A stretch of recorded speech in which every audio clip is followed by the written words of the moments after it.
अस्सलामुअलैकुम नाजरीन, this is Syed Altaf Hussain Shah. एक बार फिर मैं हूँ आपकी खिदमत में हाजिर आज की न्यू व्लॉग के साथ। सबसे पहले मैं आप सबको रमज़ान मुबारक की मुबारकबाद पेश करना चाहूँगा। अब काफ़ी कन्फ्यूजन है इस आज के फ़र्स्ट दिन के बारे में, 23 मार्च के आज है या नहीं है।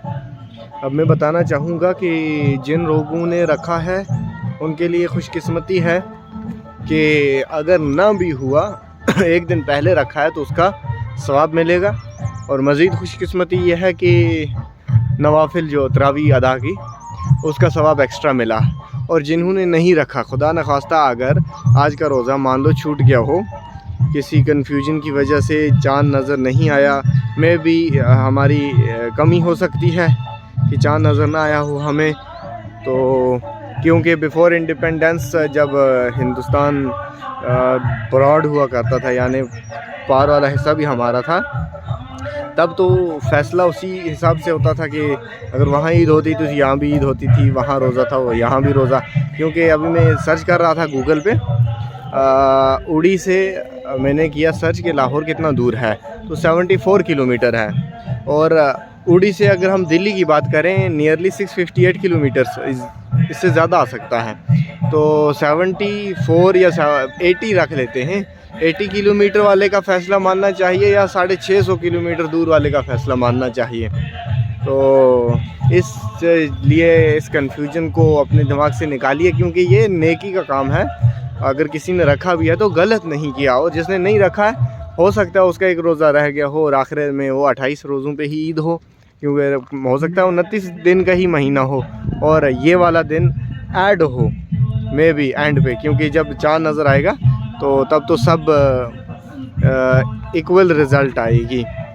तो अब दूसरी बात मैं बताऊं कि आज का स्पेशल ये है कि हम आए हुए हैं यहाँ पे हमारी जो बुनियादी पॉलिटिकल पार्टी, क्योंकि इंसान हर एक पॉलिटिकल पार्टी से जुड़ा रहता है, तो हमारी बुनियादी पॉलिटिकल पार्टी उसका जलसा था, तो मैंने सोचा मैं भी चलता हूँ आज। और आए हैं हम, काफ़ी अच्छा प्रोग्राम है। और खुशी की बात यह है कि हम पहले ही पहुँचे, हमारी गाड़ी पहले पहुँची है। तो तैयारी सारी हो चुकी है, मैं आपको दिखा दूँ, सारी तैयारी अच्छी तरीके से हो चुकी है। टेंट वगैरह लग गए हैं और खाने के लिए भी बंदोबस्त हो रहा है और बहुत अच्छा बंदोबस्त है। करीब 10 कनाल ज़मीन ज़्यादा हो सकती है, उस पर ये साहिबान बिछाया हुआ है।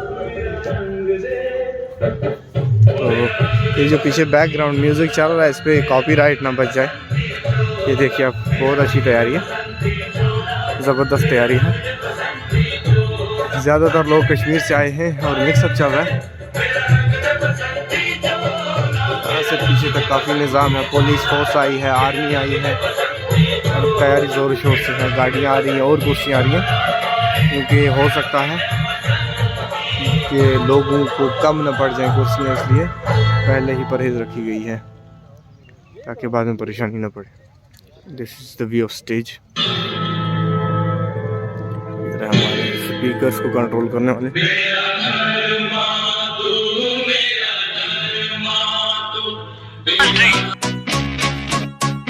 फौजी वीर हिंदुस्तान का ये अंत है शैतान का, इसे कोई ना कभी रोक सके, ये करता जो है ठानता। फौजी वीर हिंदुस्तान का ये अंत है शैतान का, इसे कोई ना कभी रोक सके, ये करता जो है ठानता। एक्स मिनिस्टर हर्षदेव जी भी पहुंच रहे हैं, उनके साथ और भी दूसरे साथी, अलग अलग साथी जो जहां पे मंच पे तशरीफ लाने वाले हैं। मेरी सबसे जोरदार तालियां देने स्वागत करो।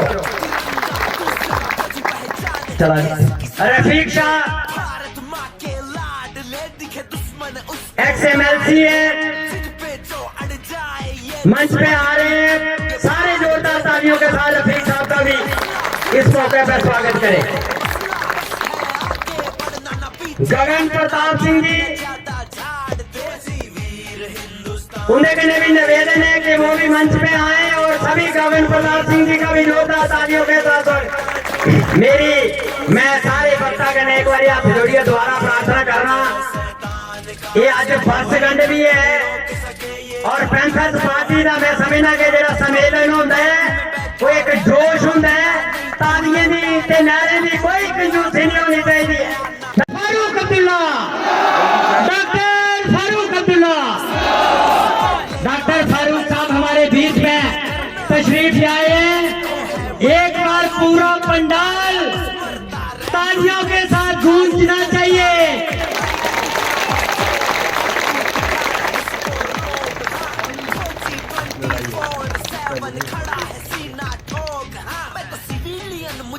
डॉक्टर फारूक अब्दुल्ला, डॉक्टर फारूक अब्दुल्ला, जनाब हरदेव सिंह जी, जनाब हरदेव सिंह जी, रमन पल्ला साहब, रमन पल्ला साहब। मैं आगा प्रोफेसर भीम सिंह जी अमर रहे, professor Bhim Singh ji, professor Bhim Singh ji, professor Bhim Singh ji, professor Bhim Singh ji, doctor Farooq Abdullah जी, डॉक्टर फारूक अब्दुल्ला जी।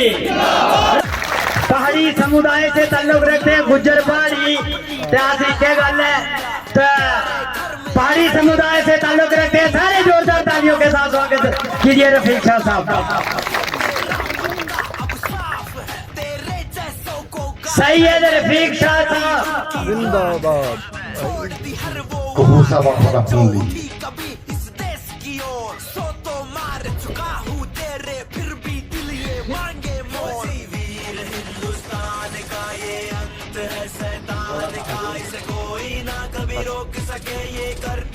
मेरे सामने हमारी रियासत के और इस कौम के एक अजीम सपूत और अजीम नेता जनाब डॉक्टर फारूक अब्दुल्ला साहब,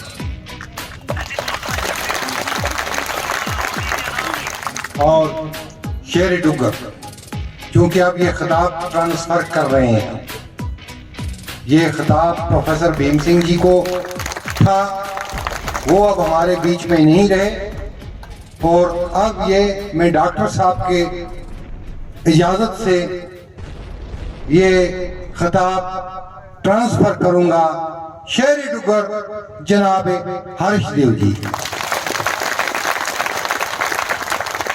मैं सबसे पहले नारा मारूंगा, उसका जवाब आप देंगे। जनाब डॉक्टर फारूक अब्दुल्ला साहब, जनाब डॉक्टर फारूक अब्दुल्ला साहब, शेर डुगर हर्षदेव जी, शेर डुगर हर्षदेव जी जिंदाबाद, जनाब रमन बला साहब जिंदाबाद। बाकी जो भी हमारे साथी बैठे हैं ये बखूबी जानते हैं कि नाम लेना मेरे लिए कितना मुश्किल है। मैं सबको आदाब कहता हूं। मैं अपनी तकरीर का आगाज करूंगा एक गाने से। ये दोस्ती हम न तोड़ेंगे, ये दोस्ती हम नहीं तोड़ेंगे, तोड़ेंगे दम मगर तेरा साथ न छोड़ेंगे।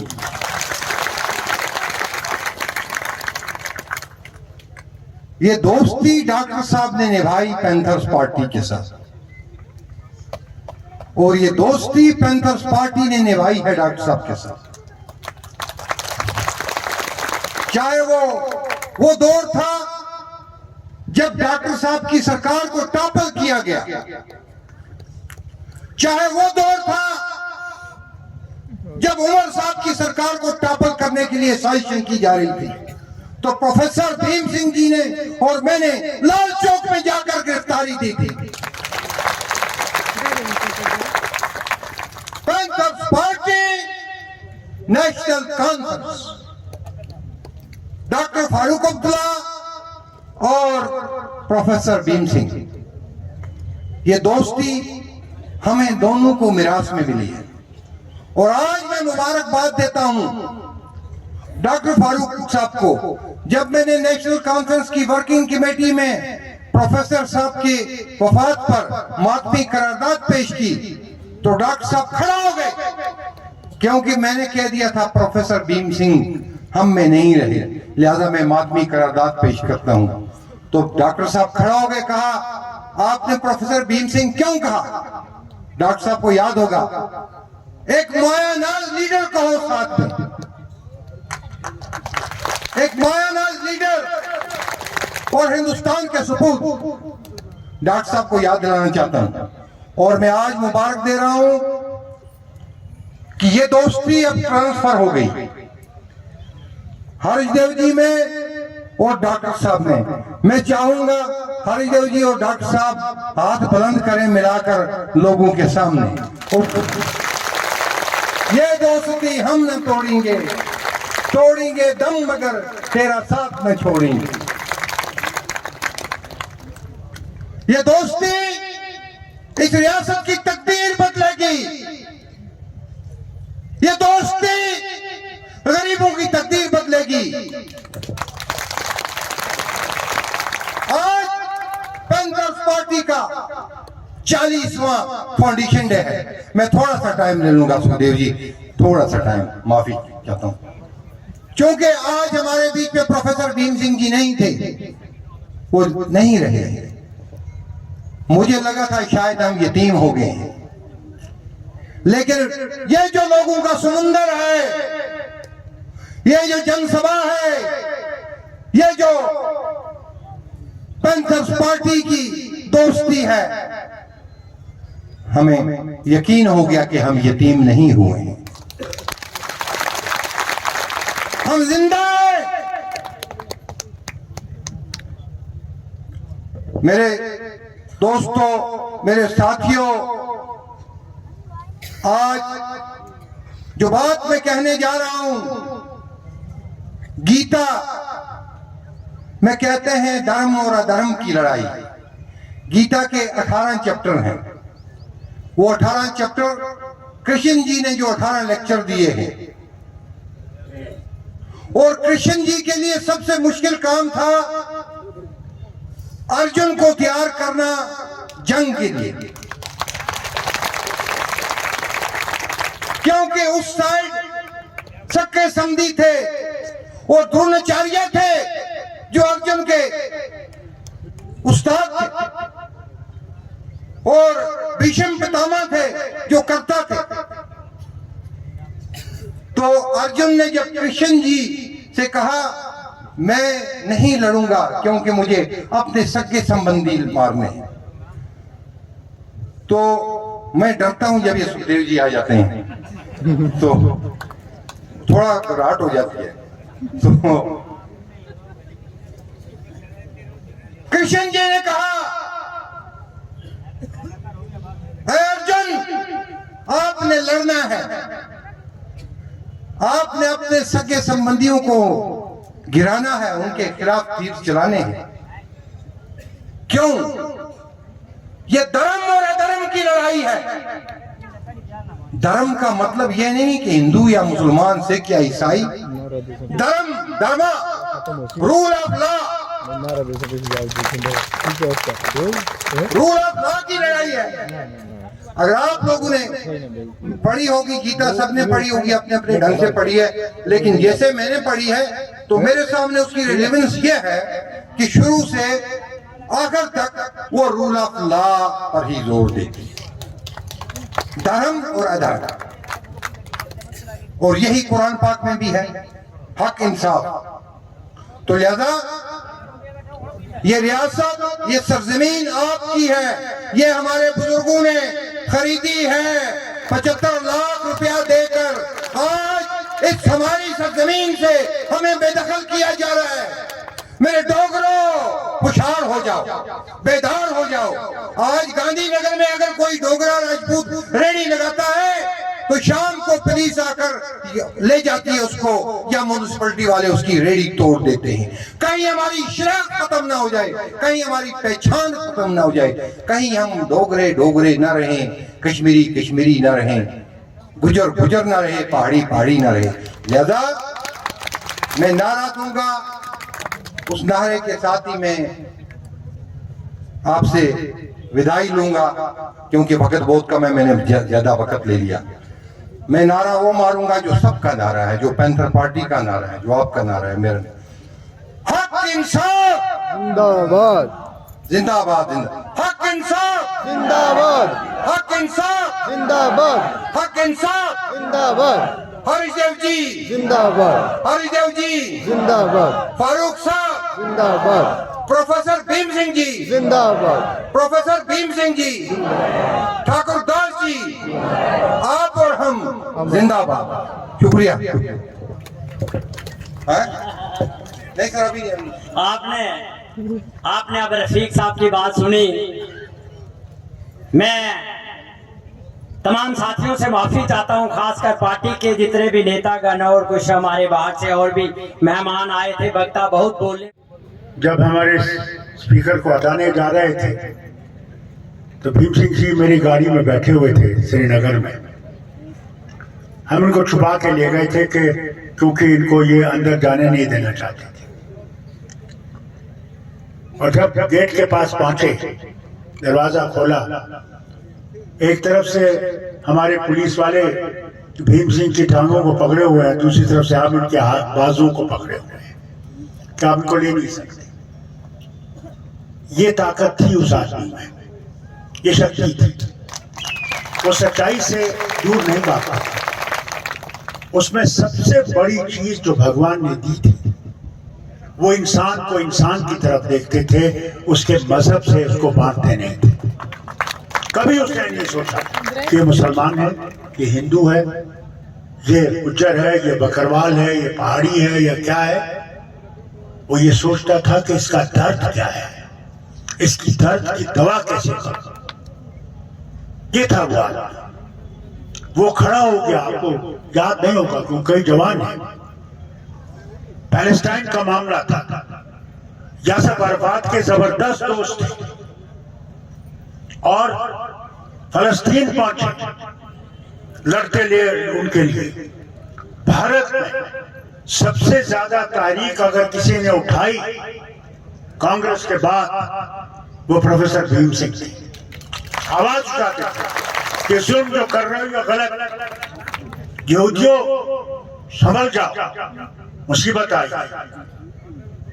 ये थे प्रोफेसर भीम सिंह। मैं मस्जिद अक्सा में मुसलमान होकर नहीं पहुंच सका, प्रोफेसर भीम सिंह मस्जिद अक्सा में पहुंचे और वहां खड़े होके अल्लाह की तरफ उसने अपनी गर्दन झुकाई और क्या मांगा। अपने लिए कुर्सी नहीं मांगी, मांगा तो मांगा कि हमारी अमन दे, हमारे देश में अमन दे और यहाँ जो ये वतन जहां मैं हूं यहां अमन दे। ये था प्रोफेसर भीम सिंह। अभी जब हम प्रधानमंत्री ने हमें बुलाया, निकल 2 साल हुए, वहां भी क्या बात की उसने, ये नहीं कहा मुझे ये दीजिए मुझे वो दीजिए, वो सब कुछ देने को तैयार था। वो 10 करोड़ क्या 1000 करोड़ भी मांगते वो भी देने को तैयार था, मगर उसने अपना ईमान कभी बेचा नहीं। खड़े रहे, लोगों के खड़े रहे, गरीब हो अमीर हो कोई हो उसके लिए खड़ा रहा। वहां बोला और जबरदस्त बोला। ये थे प्रोफेसर भीम सिंह, कभी उसको भूलिएगा नहीं। और अगर खुदा ने वो मौका लाया, मैं आपसे वादा करता हूं और माला ये सुनना, हमारी एकता में कभी भी कोई भी रुकावट नहीं आई। हमने जो कदम उठाया है, वो कांग्रेस हो, मैं हूं, हर्षदेव हो, दूसरी जमातें हैं, हमने ये वादा किया है अपने उस खुदा के सामने कि हमने लोगों के लिए जीना है और लोगों के लिए मरना है और इकट्ठे रहकर हमने चलना है। और वो अगर वक्त आया तो भीम सिंह जी का, प्रोफेसर भीम सिंह का सबसे बेहतरीन मुजस्मा हम जम्मू में खड़ा करेंगे कि लोग याद रखें इस आदमी को जिसने कुछ भी अपने लिए नहीं किया, उसके पास कुछ भी नहीं था। यहां तक कि दवाई के पैसे भी उसके पास नहीं थे और जो पेंशन आती थी उससे कुछ चलता था, कभी किसी से एक पैसा नहीं लिया। ये था आपका लीडर प्रोफेसर भीम सिंह। कभी ये नहीं सोचा कि जम्मू अलग है और कश्मीर अलग है या लद्दाख अलग है। हर वक्त तीनों इलाकों की आवाज इकट्ठे उठाई, हर वक्त इकट्ठे उठाई। इस जमात का ये सबसे बड़ी योगदान जो है वो ये है एकता। हम सब ने आज इन्हें बड़ी तकलीफ की इन्होंने किया, मैं उस पर नहीं जाऊंगा ज्यादा, मैं ये जरूर कहूंगा इम्तिहान आने वाला है, इम्तिहान दूर नहीं रहेगा। पैसा इतना आएगा मैं आपको क्या कहूं, पानी की तरह पैसा बहाया जाएगा। हमारी माँ बहनों को मंदिर मंदिर मंदिर की बात की जाएगी। हो सकता है राम जी का मंदिर भी उसी दिन उसका फीता काटेंगे। क्या आपको अगर नौकरी नहीं है, आपकी महंगाई आसमान पे जा रही है, वो भूल जाएं और ये सोचें कि राम के अगर कोई भगत है तो यही है और कोई नहीं है। मगर मैं आपको बताऊं, भगवान राम सिर्फ हिंदू का भगवान नहीं है, ये अपने दिमाग से निकालिए। भगवान राम हर एक के भगवान, वो मुसलमान हो, ईसाई हो, क्रिश्चियन, अमेरिकन हो, रूसी हो, जो मानने वाला, जिसे हम कहते हैं, हम अल्लाह को कहते हैं रब्बुल आलमीन, आलमों का रब। वो मुसलमानों का ही रब नहीं है, वो सबका रब है। और एक बहुत बुजुर्ग प्रोफेसर भी अभी गुजरे हैं पाकिस्तान में, उन्होंने अपने कुरान शरीफ की 7 जिल्दों में उन्होंने तफसीर लिखी है। उस तफसीर में वो खुद बयान करते हैं मौलाना असरार, और उसमें कहते हैं वो कि तुम लोग ये याद रखो कि भगवान राम जो है वो भी अल्लाह की तरफ से ही भेजे गए हैं लोगों को सही रास्ता दिखाने के लिए। ये जो आपके सामने आते हैं, हम ये राम के पुजारी हैं, बेवकूफ लोग हैं, ये राम को बेचना चाहते हैं। इन्हें राम से कोई मोहब्बत नहीं है, इन्हें हुकूमत से मोहब्बत है। इससे बहनों में आपसे कहना चाहता हूं कि बहनों के पास आप पहुंचती हैं, मर्द नहीं पहुंच सकता। मैं आपसे अपील करता हूं, हर गांव में जाइए, उनसे कहिए कि ये जो नफरत का बीज बो रहे हैं, इस बीज को हमने खत्म करना है। आज आपका बच्चा है, उसका क्या होगा कल उसका? मां बताओ मुझे, एक हाल देखो, सबसे बड़े दिए जलाए गए वाराणसी में, दुनिया में मशहूर हुआ। आपने देखा हमारी माओ बहनों किस तरह वो तेल उससे निकाल रही थी। लोगों ने उनसे पूछा, ये जो मीडिया वाले हैं, ये क्या कर रहे हो? उन्होंने कहा देखिए भगवान को तो जरूरत नहीं है, हम लोग अपने घर के लिए तेल ले जा रहे हैं कि हो सकता है हम अपने बच्चों को इससे कुछ खाना खिला सकें। यह हाल था। हर तरफ से लोग बेजार। अभी जैसे हर्षदेव ने कहा, हमारे बच्चों को इम्तिहान के लिए उन्हें एक ऐसी जमात को लाया जो ब्लैक लिस्टेड है। बच्चियां और बच्चे निकले, शोर किया, उन पे लाठियां बरसाई गई, मगर जब बच्चों की ताकत इकट्ठी हुई, इनको वो फैसला वापस लेना पड़ा। ये है आपकी ताकत, और ये ताकत उस वोट में है, कभी मत भूलो। इस देश में जो लोगों ने कुर्बानियां दी हैं सारे हिंदुस्तान में, जिन्होंने कभी ये नहीं देखा कि जवाहरलाल जो है वो 15 अगस्त को लाल किले पे झंडा गाड़ेगा हिंदुस्तान का, मगर जब लड़ा उन्होंने, वो हिंदू, मुसलमान, सिख, ईसाई कोई भी, उन्होंने कहा कि हमने अंग्रेजों को बाहर निकालना है। वचन दिया कि प्रभु हम जान देंगे मगर इन अंग्रेजों को निकाल के रखेंगे। उस ताकत ने महात्मा गांधी को पैदा किया, और उस महात्मा गांधी ने लंगोटी में रहकर अंग्रेजों को बाहर निकाला। ये ताकत है उस वोट की जो आपके हाथ में उन लोगों ने दी है जिन्होंने अपने इस वतन के लिए कुर्बानी दी है। कभी ये मत समझिए जब आप वो बटन दबा रहे हैं, उन शहीदों को मत भूलिए जिनने ये आपको ताकत दी है कि आप हुकूमत से लोगों को गिरा सकते हैं और लोगों के हाथ में हुकूमत दे सकते हैं। ये आपकी ताकत है। इस ताकत को ये कम करना चाहते हैं। इसे बहनों आपसे कहता हूं, मर्दों से क्या कहूं, ये तो बहुत कम वोट भी डालते हैं। बहनें मैंने देखी हर जगह खड़ी होती है, 12-12 घंटे खड़ी होती है। मर्दों से भी कहूंगा, आज आपको फैसला करना है। पे हमला हो रहा है, डोगरी जबान सीखो, डोगरी जबान सीखो, डोगरी जबान बोलो। हम डोगरी जबान नहीं बोलते, हम अंग्रेज बन गए। जैसे कश्मीरी है ना, वहाँ के बच्चे कश्मीरी नहीं बोलते, वो अंग्रेज इसे डोगरी सीखो, अपनी जबान को प्यार करो, यह रास्ता है। बहुत बहुत शुक्रिया, मेहरबान।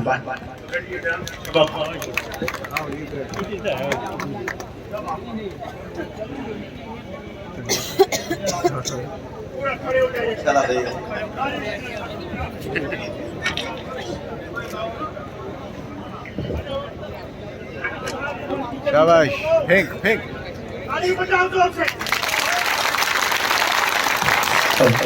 पाकिस्तानी जिंदाबाद, पाकिस्तानी जिंदाबाद, पाकिस्तानी जिंदाबाद।